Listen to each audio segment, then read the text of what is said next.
Probability का lecture number 2। अभी तक जो हम लोगों ने चीज़ें पढ़ी है वो ट्री डायग्राम से रिलेटेड ओ लेवल्स का टेक्निकल रिविजन किया था। अब एक ट्री डायग्राम ऐसा भी होता है कि जो ना विथ रिप्लेसमेंट की कैटेगरी में आएगा ना विदाउट रिप्लेसमेंट की कैटेगरी में आएगा। मैं अल्फाज सुनाता हूँ और साथ में मैं भरता जाता हूँ। A person travels to work by 3 modes of transport: car, bus and train. The probability that the person travels by car is 50%, 0.50, bus 30%, train 20%. इसकी बेसिस के ऊपर हो सकता है वो ऑन टाइम पहुंचे, हो सकता है उसको पहुंचने में देर हो जाए।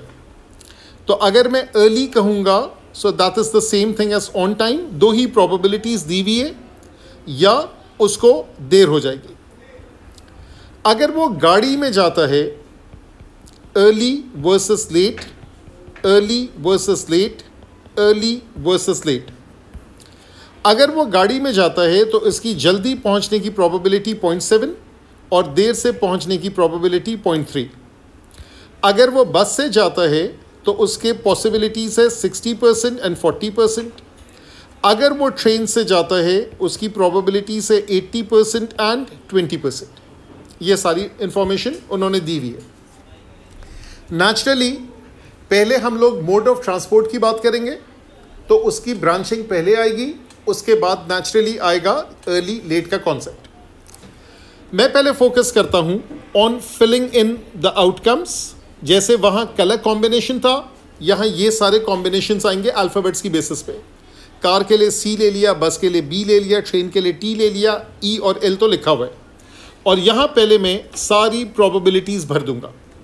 अब बिफोर आई प्रोसीड, क्या ये जो प्रोबेबिलिटीज़ है which category do they fall under, with replacement, without replacement, as such किसी भी कैटेगरी में फॉल नहीं कर रहा। किसी डब्बे में से, किसी बैग में से प्रोबेबिलिटीज़ नहीं निकाल रहे। उनके पास डेटा होगा, उनका तजुर्बा होगा, फिक्स प्रोबेबिलिटीज़ है, रिमेन्स अनचेंज्ड। तो अगर आपको उस सेंस में सोचने का मूड ही है, so technically it's something like with replacement it's unchangeable. उसके बाद आउटकम्स में मैं यहाँ लिख रहा हूँ कार अर्ली, यहाँ लिख रहा हूँ कार लेट, यहाँ लिख रहा हूँ बस अर्ली, यहाँ लिख रहा हूँ bus late, train early and this is train late. 6 options आए। डेसिमल्स की मल्टीप्लिकेशन है, of course you are most welcome to use a calculator. This is 0.35, this is 0.15। एक और चीज़ मैं वर्किंग करता जाऊँगा, उसी वक्त डबल चेक कर लूँगा। देखिए आपकी वर्किंग इतनी फ्लॉलेस होनी चाहिए कि एग्जामिनर के हाथ में पेपर जाने से पहले आप चेक कर चुके हो। पैरानॉइड होने की बात नहीं कर रहा हूँ कि हर वक्त डर के वर्किंग करें, हर वक्त घड़ी देख रहे हैं, नथिंग लाइक दैट। कॉन्फिडेंस की बात कर रहा हूँ। आपका ये 50% के 2 हिस्से हो रहे, 70%, 30%, ऐसा ही हो रहा है। इसका मतलब है ये दोनों ऐड अप होके 50% ही होने चाहिए। ठीक है, तो बस सिर्फ ये वर्किंग दिखा रहा हूँ कि ये आपकी नज़र में हो, कोई अनरियलिस्टिक नंबर ना लिख ले। कहीं के बहुत ज़्यादा डेसिमल्स आते हैं तो of course do use a calculator. 0.3 into 0.6 that is 0.18 and 0.3 into 0.4 that's 0.12। अब 20% का 80%, ये हो गया 16%, ये हो गया 4%। And last but not the least, हमेशा आदत डालें टोटल एडअप करने की। 35, 15, 50, 18, 20, 30, 50 और 30, 80, आखिरी के 20, it adds up to 1। 1 decimals में, 1 फ्रैक्शन वाला, या परसेंटेज की बात करेंगे तो 100%। ठीक है, अब यहां से मैं इसके क्वेश्चन स्टार्ट करता हूं। अभी भी ओ लेवल्स की लेवल पे मैं जा रहा हूं। पहला part, find the probability that, जिस शख्स की बात हो रही है, the person is late for work. बहुत ही सिंपल कैलकुलेशन है, सब कुछ तो हमारे पास ऊपर मौजूद है। अगर मैं बात करूंगा लेट फॉर वर्क की, तो बेसिकली कार लेट वाला ऑप्शन है मेरे पास ऑप्शन है बस लेट, मेरे पास है ट्रेन लेट। तो मैं टेक्निकली इन तीनों को ऐड कर रहा हूं। जानते बूझते मैं अल्फ़ाबेट्स लिखूंगा, कोई भी चीज़ मैं एक्स्ट्रा नहीं पढ़ाता हूं, अगर मैं लिख रहा हूं तो उसकी कोई लॉजिक है। That is car late, bus late, train late, तीनों को आप ऐड करेंगे 15, 12, 4, 15, 12 और 4, तो ये हो गया 27, 15 और 12 27 हो गया, 27 और 4 31 हो गया। तो देयरफॉर दिस इज 0.31, यानी कि 31%। यहाँ पे ओ लेवल मैथ्स हमने रोक दिया। अब मैं नई चीज़ ऐड कर रहा हूँ और उसको मैं हाईलाइटेड ज़रा ब्लू कलर में लिख रहा हूँ। Second part, given that the person is late for work, उसको देर हो गई है, find the probability that the person travelled by car. अब बिफोर वी स्टार्ट वर्किंग, पहले एक चीज समझ लें, प्रोबेबिलिटी के अंदर मैथ्स के 4 ऑपरेशंस इस्तेमाल होंगे, प्लस, माइनस, मल्टीप्लिकेशन, डिवीजन, और कुछ भी नहीं है। बहुत खींच लिया तो ब्रैकेट डाल दें। कोई स्क्वायर रूट नहीं है, कोई क्यूब रूट नहीं है, कोई फंक्शन नहीं है, कोई क्वाड्रेटिक्स नहीं है, कुछ भी नहीं है। तो जब इतनी सिंपल वर्किंग है तो वो चाह रहे हैं कि 25%, 1/4 आप वर्किंग पे इस्तेमाल करें, 3/4 सोचने में, और जल्दबाजी ना करें। पहली चीज, पहली मर्तबा आप ये देख रहे हैं, any question with the word given in it, this question is about a topic that we just got started with, that is called conditional probability. एक कंडीशन वो डिस्क्राइब करेगा कि वो चीज हो चुकी है, वो आदमी लेट हो चुका है, तो गिवन के बाद जो कुछ आएगा that is the condition, late for work is the condition। और इत्तेफाक की बात है कि उसका आंसर आप पार्ट 1 में ढूंढ चुके, यहां तक सही है। गिवन जो है, एक और चीज भी ऐड कर दो, गिवन जो है वो आएगा पास्ट टेंस में। अगर क्वेश्चन में पास्ट टेंस की, माजी की बात हो रही तो गिवन की बात करेगा। अगर वो मुस्तकबिल की बात करेगा तो वो इफ का वर्ड इस्तेमाल करेगा। Approximately 98% of the question fall into these 2 categories, ये दोनों वर्ड्स इस्तेमाल करेगा। और फिर माशाल्लाह से आपका इतना तजुर्बा हो जाएगा कि अगर किसी क्वेश्चन में इसने वर्ड इस्तेमाल भी नहीं किया है तब भी आपको पता चल जाएगा कि ये कंडीशनल प्रोबेबिलिटी का क्वेश्चन है। ठीक है। अच्छा, दूसरी चीज़ ये है कि ये जो पार्ट 2 की वर्किंग है, ये पार्ट 2 की वर्किंग एक फ्रैक्शन है। प्रोबेबिलिटी वैसे भी फ्रैक्शन है, ये एक फ्रैक्शन है, कुछ प्रोबेबिलिटी को कुछ प्रोबेबिलिटी से डिवाइड करेंगे। जो आपका डिनोमिनेटर है, कल मैंने कहा था ना कि प्रोबेबिलिटी में असल फोकस डिनोमिनेटर पे, तो जो आपका कंडीशन है that goes down in the denominator. In this scenario जानते बूझते मैं लिख रहा हूं, टुकड़ों में लिख रहा हूं, car late, bus late, train late, which is 0.15, which is 0.12, which is 0.04। Everyone agrees with this? मैं बार बार रिपीट करता जाता हूं, सुनिएगा। गिवन के बाद जो कुछ लिखा होगा, गिवन तो से तो पहले ये पता चलेगा कि कंडीशनल प्रोबेबिलिटी का सवाल है। गिवन के बाद जो कुछ लिखा होगा that is the condition. Condition goes down in the denominator. Condition लिखने के बाद अब आपको न्यूमरेटर में कुछ लिखना है, फिर से क्वेश्चन पढ़ना पड़ेगा। अब क्वेश्चन में क्या लिखा हुआ है? अब क्वेश्चन में लिखा हुआ है कि given that the person is late for work, find the probability the person traveled by car। अब यहाँ पे बहुत ज़्यादा लोग शुरू में ये मिस्टेक करते हैं, बाद में आदत ख़त्म हो जाती है। वो समझते हैं कि गाड़ी की बात की तो यहाँ से गाड़ी उठा ले। उसने गाड़ी की जो बात की है वो उस कॉन्टेक्स्ट में की है, given that the person is late for work। तो पहली चीज़ ये है, ये सचमुच का कोई दरक नहीं है कि आपने यहाँ से ये तोड़ के खा लिया, यहाँ से ये तोड़ के इस्तेमाल कर लिया। आप बीच में से तोड़ नहीं सकते, उसको इस्तेमाल तो कर सकते हैं, तोड़ नहीं सकते। इस्तेमाल करके ये जो 6 चीज़ें इस क्वेश्चन में आई है, जो कुछ निकलेगा इसमें से ही निकलेगा। ये तो पहले डन कर ले, it's a hard and fast rule. ये नहीं है कि ट्री डायग्राम है तो आप जज्बात में आ गए, आपने कोई चीज़ तोड़ दी। You can not do that. ये जो 6 आंसर्स हैं, इन्हीं आंसर्स की वर्किंग है, लेकिन इन 6 आंसर्स में असल कौन से हैं? ये जो पर्पल वाले हाईलाइटेड 3 हैं। अब मैं चीज़ों को और सिंपल करता हूँ। What ever is the condition, what ever is the denominator, something relevant out of the denominator goes up. उसमें से कोई मतलब की चीज़ ऊपर जाएगी। तो car late, bus late, train late, आपके हिसाब से इसमें से मतलब की चीज़ कौन सी होगी? नेचुरली कार लेट होगी। So therefore car late goes up, which is 0.15 goes up. That was the beginning and ending of conditional probability for a tree diagram question. Tree diagram के अलावा भी आता है, इसका अपना एक फॉर्मूला भी है, वो जहाँ ज़रूरत होगी वहाँ इस्तेमाल करेंगे। एस सच S1 में ना होने के बराबर ज़रूरत है। फिर से सुन लें, गिवन के बाद जो लिखा है वो कंडीशन है।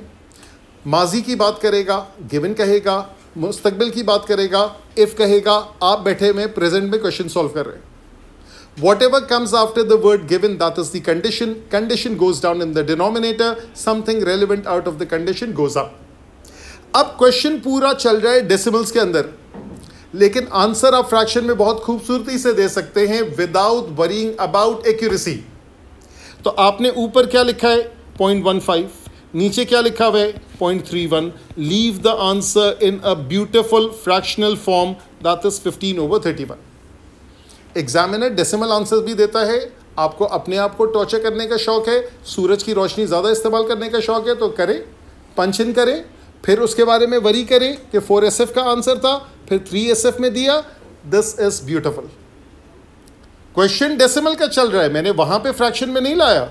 फ्रैक्शन में खुद ब खुद मेरा आंसर आ रहा है, क्योंकि वो सारे डेसिमल्स हट रहे हैं। 2 ज़ीरोज़ आगे हटे, 2 ज़ीरोज़ आगे हटे, तो 15/31 ज़्यादा खूबसूरत होगा या इसका in exact answer rounded off to a certain level of accuracy वो ज़्यादा खूबसूरत होगा? The choice is yours. सही है? अच्छा जी, अब ये मैंने एक एग्जाम्पल समझाई। अब मैं डायरेक्ट पास पेपर के क्वेश्चन में जा रहा हूँ। मैं बात कर रहा था कि जो प्रोबेबिलिटी के क्वेश्चन है, एक नज़र मैं आपको दिखा रहा हूँ, उसमें आप बेसिक तो लिखा हुआ है, बेसिक में ट्री डायग्राम भी होगा, बेसिक में सैम्पल स्पेस भी होगा, बेसिक में टेबल भी बना होगा, म्यूचुअली एक्सक्लूसिव भी होगा, इंडिपेंडेंट भी होगा। ये सारे बेसिक के अंदर ही आ रहे हैं। अब जैसे क्वेश्चन नंबर 1 अभी हम करेंगे, जहाँ जहाँ ट्री डायग्राम का क्वेश्चन आपको नज़र आएगा, that is something that we can do at this moment. For example जैसे ये है क्वेश्चन नंबर 5, ये है तो ट्री डायग्राम का, आप कल के लिए ट्राई भी करेंगे, लेकिन ये ज़रा सा एक टफ क्वेश्चन होगा, हल्का सा एक टफ है। इसी तरीके से ये जो लिखा हुआ है क्वेश्चन नंबर 6 में पार्ट 3 देखें, are events Q and R exclusive, are events Q and R independent, ये अभी हमने पढ़ा नहीं है। Of course sooner, Aahista Aahista हम पढ़ते जाएंगे। खैर, कमिंग बैक टू दिस, अब ये क्वेश्चन देखें, पहले टेक अ मिनट, आराम से उसको पढ़ लें। मैं तब तक अंडरलाइन करता हूं।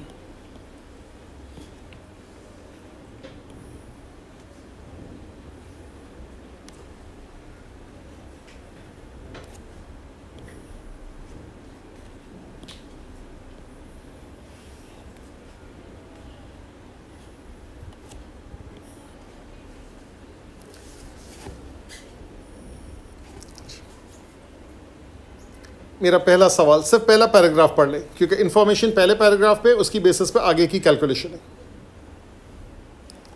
पहला सवाल ये है कि फर्स्ट ऑफ ऑल मैं किसकी ब्रांचेस बनाऊं? पॉपुलेशन की बनाऊं या चाय चीनी के साथ पीने वालों की बनाऊं? पॉपुलेशन। इसलिए कि ये मत देखिएगा कि चूंकि उसने चाय का तस्करा पहले किया है तो आप चाय पीना शुरू हो गए। ठीक है, उसने बात है पॉपुलेशन की, उस पॉपुलेशन में से कुछ चाय पीने वाले। ठीक है, तो सबसे पहला काम मैं ये कर रहा हूं कि मैंने चूंकि पिंक से उसको मार्क किया है, तो मैंने यहां 2 मुल्कों की बात हो रही है। एक मुल्क का नाम उसने कंट्री ए रखा है, एक का नाम बी रखा है। ए की पॉपुलेशन कितनी है? 3 मिलियन। बी की कितनी है? 12 मिलियन। और एग्जामिनर ने बहुत एहसान किया है, उसने ऐड करके भी बता दिया कि टोटल 15 मिलियन है। ठीक है, दूसरा सवाल, क्या मुझे मिलियन के ज़ीरोज़ की ज़रूरत है? नहीं, बिल्कुल ज़रूरत नहीं, इसलिए कि हम उसका रेशियो ले रहे हैं। समझे, उसके 6 ज़ीरो ऊपर आएंगे तो 6 नीचे भी तो आएंगे। तो यहां पर ए की जो प्रोबेबिलिटी है दैट इज 3/15 और बी की जो प्रोबेबिलिटी है दैट्स 12/15। अच्छा, अगर मैं यहां पे इसको रिड्यूस कर भी लूं, मैं तो एक आदत डालना चाह रहा हूं क्योंकि मुझे पता है अगर मैं आदत नहीं डालूंगा तो जहां पे रिड्यूस नहीं करना होगा वहां पे आप रिड्यूस कर लेंगे। कौन से ऐसा मौका है जहां पे रिड्यूस बिल्कुल नहीं करना चाहिए? विदाउट रिप्लेसमेंट, क्योंकि वो तो बॉल में थे ही 10 और उसमें से रेड 2 थे। अब वो रियलिटी में 10 में से 2 रेड थे, आपने रिड्यूस कर दिया तो डब्बा ही आधा हो गया। So you can not do that. तो इसलिए और एक्यूरेसी मेंटेन करने के लिए मैं आदत डालता हूं कि डू नॉट रिड्यूस। तो अभी फिलहाल देखते हैं, बाद में सोचेंगे। I am not reducing it. उसके बाद अब यहां पे आधा क्वेश्चन फ्रैक्शन का है, आधा डेसिमल का है, तो रिडक्शन तो खुद ब खुद हो ही जाएगी। ठीक है, तो अब मैं यहां चूंकि मुझे आगे ग्राउंड रियलिटी पता चल गई तो ये मैंने 0.2 लिख दिया, ये मैंने 0.8 लिख दिया क्योंकि आगे डेसिमल है ये। अब ये कह रहे हैं कि कंट्री ए में 30% है जो चाय में चीनी लेते हैं। तो अब आप ये कहेंगे कि यहाँ पे आपने 2 ब्रांचेस बनाई, यहाँ पे 2 ब्रांचेस बनाई। आप ब्रांचेस के नाम क्या लिखेंगे? टी विथ शुगर कर लें या सीधा सीधा शुगर कर लें, नो शुगर कर लें, शुगर कर लें, नो शुगर कर लें। यहाँ पे कंट्री लिख दें और यहाँ पे ऑप्शंस लिख लें, options in T, something like that. जो भी आपकी इंग्लिश अच्छी लगती है वो कर लें। उसके बाद 30% शुगर वाली चाय पीते हैं, 70% बगैर शुगर वाली। मैं इसको डेसिमल्स में ही कर दूं, दिस इज 0.3, दिस इज 0.7। अगला वाला कितना है? 0.65 और 0.35। तो this is 0.65 and this is 0.35।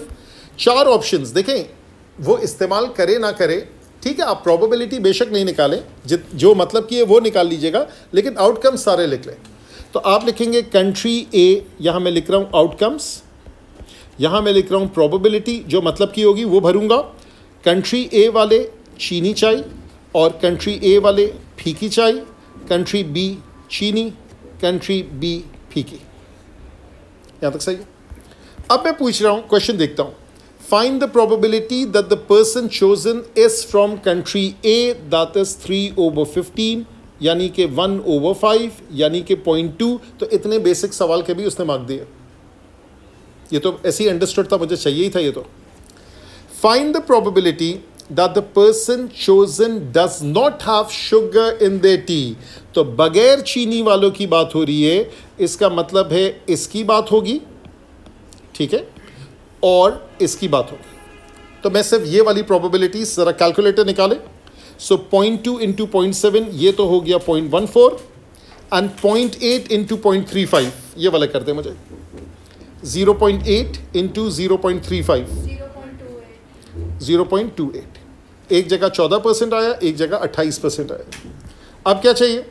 ये हो गया सेकंड पार्ट। तो सेकंड पार्ट के जो मैं आंसर है यहाँ मैं लिखता हूँ AN प्लस BN।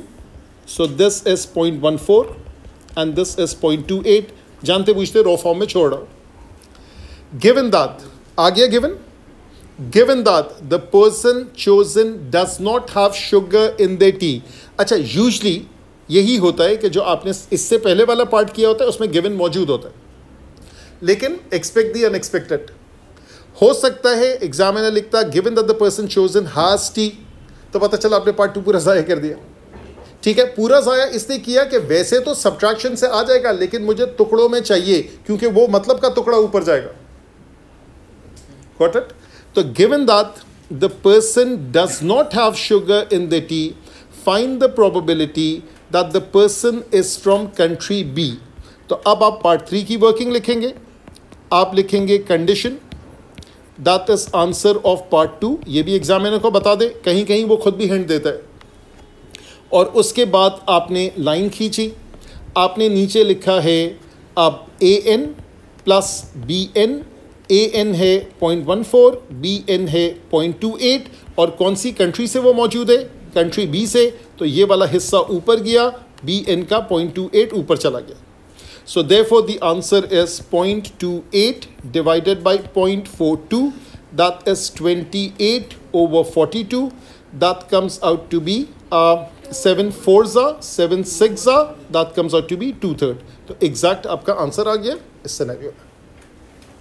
अच्छा, फॉर एग्जाम्पल अगर कोई आंसर छोड़ देता है 28/42, डेसिमल में तो नहीं छोड़ना चाहिए, डेसिमल कम से कम उसको इंटीजर्स पे लाना चाहिए। अगर वो 28/42 देता है या 4/6 देता है या 2/3 देता है, they all are technically correct, इसलिए कि इसने कहीं भी नहीं लिखा था कि give your answer in the reduce form. सही, बेहतर है रिड्यूस कर दें, लेकिन एज सच लिखा हुआ नहीं था। अच्छा जी, ये एक और ज़रा सा डिफरेंट वैरायटी का क्वेश्चन, यही चीज़ पढ़ लें, कंडीशनली पढ़ लें, पहले पूरा पढ़ लें।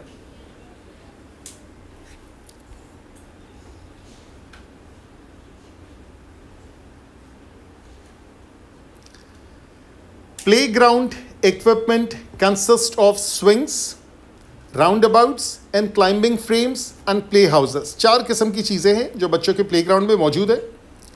The number of pieces of equipment in each of the 3 playgrounds are as follows। अच्छा, ऐसा ही एक क्वेश्चन आता है जिसके अंदर चिल्ड्रन भी है, पेरेंट्स भी है, ग्रैंड पेरेंट्स भी है।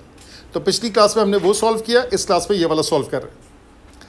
Each day Noor takes her child to one of the playgrounds। The probability that she chooses playground X is 1/4। अब हर प्लेग्राउंड की इक्वल प्रोबेबिलिटी नहीं है। अगर वो कुछ नहीं कहता तो तब हम खुद ही अज्यूम कर लेते कि हर एक की बराबर प्रोबेबिलिटी है, लेकिन इसने कहा नहीं, X जाने की 1/4 है, Y जाने की 1/4 है, Z जाने की हाफ है। तो 1/4 हाफ, ये टोटल एडअप हो गई और 1 बन गई। When she arrives, she chooses one piece of equipment at random। Find the probability she chooses a playhouse। Given that Noor chooses a climbing frame, find the probability she chooses playground Y। अच्छा, पहला सवाल ये है, क्या ये हमें कह रहा है कि हम लोग ट्री डायग्राम बनाएं? नहीं। तो मैं ट्री डायग्राम बनाना चाहूँ तो मैं बना सकता हूँ। मैं 3 किस्म के प्लेग्राउंड्स का वो ऑप्शन दे सकता हूँ और उसके आगे, अच्छा यहाँ पे अक्सर लोग कंफ्यूज होते हैं। वो ये कहते हैं कि देखिए पहले में तो 3 ब्रांचेस बनेंगी, दूसरे में 4 बनेंगी, तीसरे में 4 बनेंगी, तो क्या हमें इतनी ब्रांचेस की ज़रूरत है? The answer is no. मैं अभी बात कर रहा हूँ with respect to the very first part. यहाँ पे नूर का फोकस किस पे है? प्ले हाउस पे। तो मैं कहूँगा प्ले हाउस, यहाँ पे फोकस किया प्ले हाउस, यहाँ पे फोकस किया प्ले हाउस, और जो कुछ प्ले हाउस नहीं है that can be categorize into 1 branch. बात समझ में आई? अभी बात हो रही थी चीनी और नो चीनी की, ठीक है, लेकिन ज़िंदगी में और ऑप्शन भी होते हैं। चीनी की जगह उसने गुड़ डाल दिया, कुछ लोग चाय में भी नमक डालते, ठीक है, कुछ लोग स्वीटनर डालते, तो ऑप्शंस तो बहुत सारे थे। लेकिन हमने किस पर्सपेक्टिव से बात की? हमने चीनी वर्सेस नो चीनी की बात की। तो वही कॉन्टेक्स्ट में मैं प्लेग्राउंड वर्सेस नो प्लेग्राउंड की बात कर सकता हूँ, ठीक है। यहाँ पर जो है, अगर मुझे ट्री डायग्राम बनाने का शौक है तो मैं पहले 3 ब्रांचेस बनाऊंगा और 3 ब्रांचेस बनाने के बाद आगे सिर्फ 2 ब्रांचेस बनाऊंगा। एक होगी प्लेग्राउंड के लिए, एक होगी नॉट अ प्लेग्राउंड। यानी प्लेग्राउंड के क्या चीज़ है ये? Play house. प्ले हाउस के अलावा जो कुछ इक्विपमेंट है that is considered as 1 unit. तो यहाँ पर मैंने लिखा X, यहाँ लिखा Y, यहाँ लिखा Z, और इनकी प्रोबेबिलिटीज़ है 1/4, ये है 1/4, ये है 1/4, या हाफ, माय बैड, ठीक है, ये वाला हो गया हाफ। यहाँ प्ले हाउस, यहाँ नॉट प्ले हाउस, यहाँ P, यहाँ N, यहाँ P, यहाँ N। अच्छा, अब पहले वाले में 4 और 3 7 और 2 9 है, तो ये हो गया 4/9, देयरफॉर दिस इज 5/9। दूसरे वाले में 6 3 और 1 कितना हो गया? 10 और 2 12, सो 2/12 एंड 10/12। तीसरे वाले में 8 और 3 11, 11 और 4 15, 15 और 1 16, 1/16 और 15/16। सही है। मैं ये नहीं कह रहा हूं कि आप ट्री डायग्राम से करें ही करें, मैं सिर्फ एक आइडिया पिच इन कर रहा हूं कि अगर कभी ज़रूरत पड़े, एग्जामिनर खुद भी कहता है draw a fully labelled tree diagram to illustrate all the probabilities, तो वो आप इस तरीके से बनाएंगे। अच्छा, अब नूर ने प्ले हाउस चूज किया। She could be going to the ground X and choosing play house, या Y एंड प्ले हाउस, या Z एंड प्ले हाउस। तो X का है 1/4 into 4/9 and this is Y which is again 1/4 into 2/12 and last is half into 1/16। So ये सबको add किया, this is the answer of part 1। अब अगर मुझे नहीं करना था, जो कि आपको प्रैक्टिस के बाद एज सच बेकार चीज़ें नहीं करनी चाहिए, तो आप सिर्फ क्या करते, आप डायरेक्ट यहीं से वर्किंग करते, ऑफ कोर्स ऑप्शंस लिख देते और डायरेक्ट यही वर्किंग करते कि ये है 1/4 into this probability, 1/4 into this probability, half into this probability, and that would be your answer. यहाँ तक सही है? अच्छा, अब हम लोग सेकेंड पार्ट की बात करते हैं कि जो नूर ने ग्राउंड के अंदर क्या क्या चीज़ें चूज़ की उसके बारे में बात करते हैं। So let me add a page more. अब यहाँ पे मैं इसको सारी एक्स्ट्रा चीज़ों को मैं इरेज कर देता हूँ। Given that Noor chooses a climbing frame, तो अब मेरा फोकस है क्लाइंबिंग फ्रेम जो कि पहले में है ही नहीं, और दूसरे में है 1 और तीसरे में है 4, और मैं सिर्फ टोटल देख लेता हूँ। पहले का 9, दूसरे का 12, तीसरे का 16। पहले का 9 है, दूसरे का 12 है, तीसरे का 16 है। अब given that Noor chooses a climbing frame, तो पहले मैं गिवन की बात कर लेता हूँ और चूजिंग अ क्लाइंबिंग फ्रेम। तो पहले वाले में तो 1/4 इंटू 0 है, उसकी प्रोबेबिलिटी नहीं है, आपको 0/9 लिखना है, डायरेक्ट 0 लिखना है, फुली इग्नोर करना है, कोई इशू नहीं है। दूसरा वाला जो है दैट इज 1/4 इंटू 1/12, और तीसरा वाला है हाफ इंटू 4/16। ये आपकी कंडीशन तैयार है। अब क्या कह रहे हैं, find the probability she chooses play ground Y. ये एक्स था, ये वाई था, ये जी था, ये तो फुली इग्नोर्ड हो गया। सो देयरफॉर आपका जो डिनोमिनेटर है दैट इज वाई, ये वाला 1/4 into 1/12, and this is half into 4/16। ये x है, ये y है, मतलब की चीज़ कौन सी वाली है, माय बैड, ये y है और ये z है, मतलब की चीज़ कौन सी वाली है, y वाली। So 1/4 into 1/12 goes up. सही है? अच्छा जी, अगला सवाल देखें। Rachel and Anna play each other at badminton. Each game results in either a win for Rachel or a win for एना। दो लोग खेल रहे हैं, या ये जीतेंगे या ये जीतेंगे, इसमें ड्रॉ का कॉन्सेप्ट नहीं है इस क्वेश्चन में। The probability of Rachel winning the first game is 0.6। अब देखिए, इसने कहानी स्टार्ट की है रेशल के हवाले से। पहला गेम जीतने की 0.6 है। अगर वो पहला गेम जीत गई, या any particular game, if she wins a particular game, not necessarily the first game, if she wins any particular game, the probability of her winning the next game is 0.7। तो जीत के आगे जीत है, ठीक है, डर के आगे भी जीत है, लेकिन यहां पे अभी जीत की बात हो रही है, तो 0.6 के बाद ये आगे हो गया। But if she loses, the probability of her winning the next game is 0.4। अब ये कह रहे हैं by using a tree diagram, क्योंकि एग्जामिनर को पता है कि यहां गिच पिच हो रहा है, तो ट्री डायग्राम इस्तेमाल कर लें, इसमें एग्जामिनर के लिए भी सकून है, आपके लिए भी सकून है। By using a tree diagram, और अदरवाइज कोई अगर उसके बगैर करना चाहे, most welcome. Find the conditional probability that Rachel wins the first game given that she loses the second, direct for 5 mark. Tree diagram भी बना ले, सारी पॉसिबिलिटी भी लिख ले, डिनोमिनेटर लिखे, न्यूमरेटर लिखे, सिंप्लीफाई करे, जो भी मुझे चाहिए, मुझे 5 मार्क्स के लिए वर्किंग चाहिए। जो पार्ट 2 है वो बात की कहानी है, उसको अभी छोड़ दें, पहले पार्ट 1 की बात करते हैं, ठीक है। और चूंकि ये एक पेज में नेचुरली फिट नहीं आएगा, सो मैं पहले से इसको अगले पेज पे लगा देता हूं।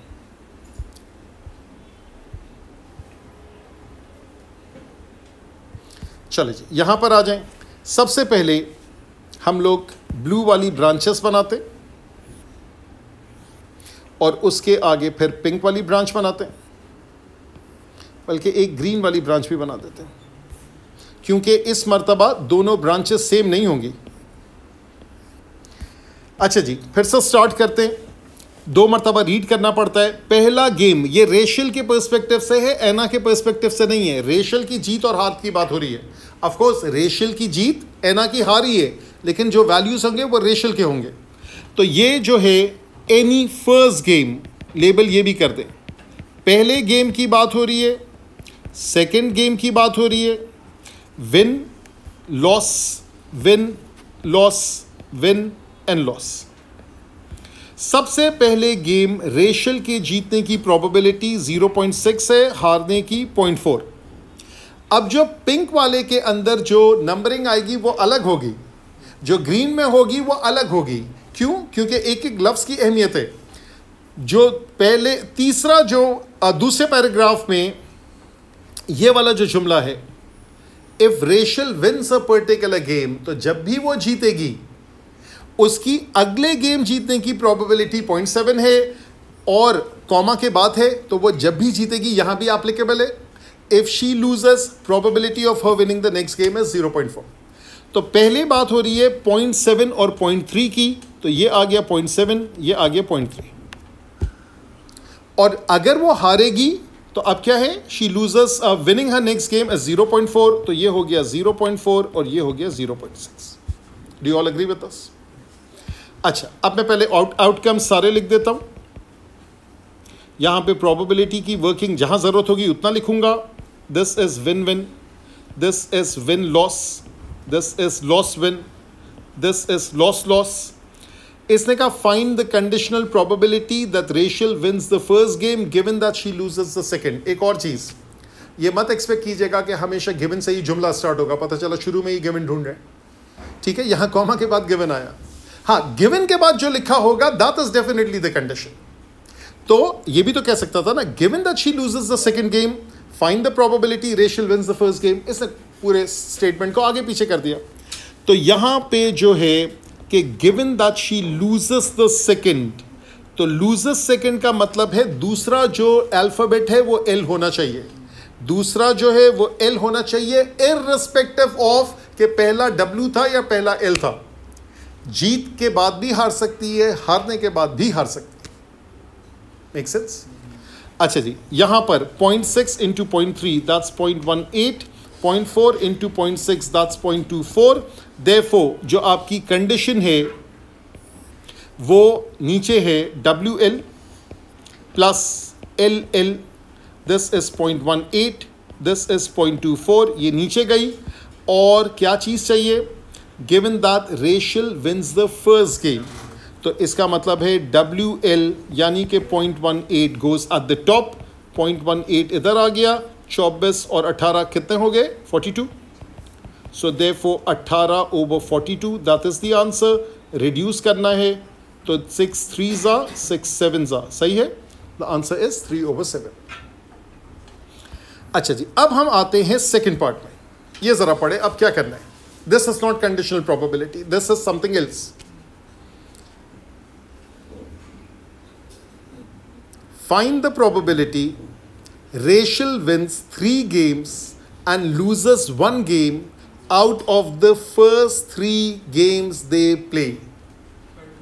इसका मतलब है मुझे ट्री डायग्राम एक्सटेंड करना है, सही है।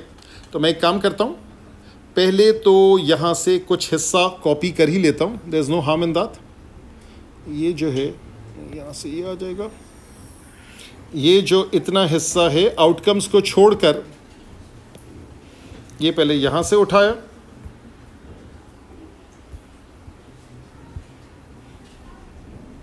अच्छा जी, यहां तक मैंने लगा दिया और इधर ऊपर लिख दिया सेकंड गेम।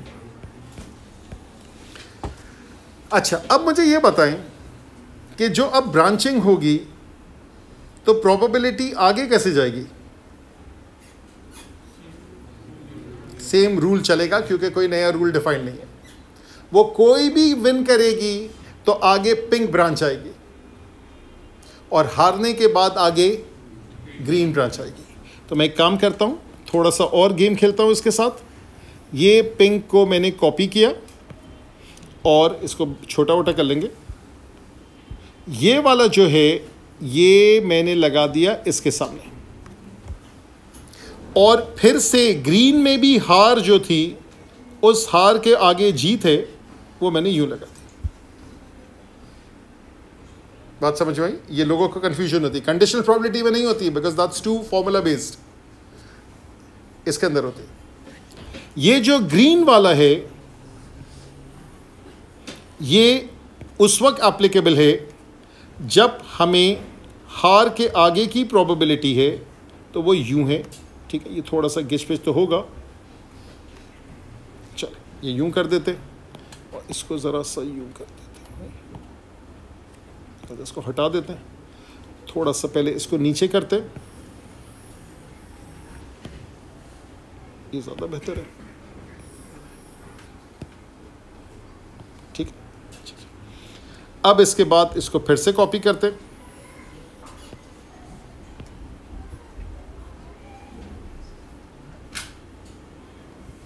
यूं लगा दिया,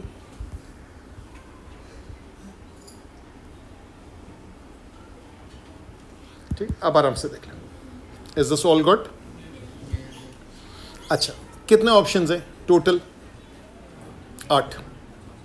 2 × 2 × 2 कल बताया था ना। नंबर ऑफ कलर्स, यहाँ कलर की जगह विन लॉस है। Number of times 3 times, so 2 multiplied by itself 3 times, that's 8। अच्छा, आपको क्या चाहिए? आपको चाहिए विन्स 2 गेम एंड लूजर्स 1। मैं पहले सारे आपको भर दे हो, सारे भर दे, मतलब के भर दे हो, मतलब के भर दे। यहाँ पे मैं लिख देता हूँ पहले outcomes, win win win win win loss. यहाँ मैं लाइन खींच देता हूँ ताकि मैं ऊपर नीचे ना कर दूँ। Win win win loss win win loss loss. एक और लाइन खींची, अगला बोले loss win win loss win loss.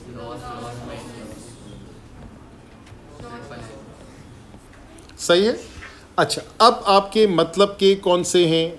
आपके मतलब के वो हैं जिसमें 2 जीत और 1 हार है, ठीक है।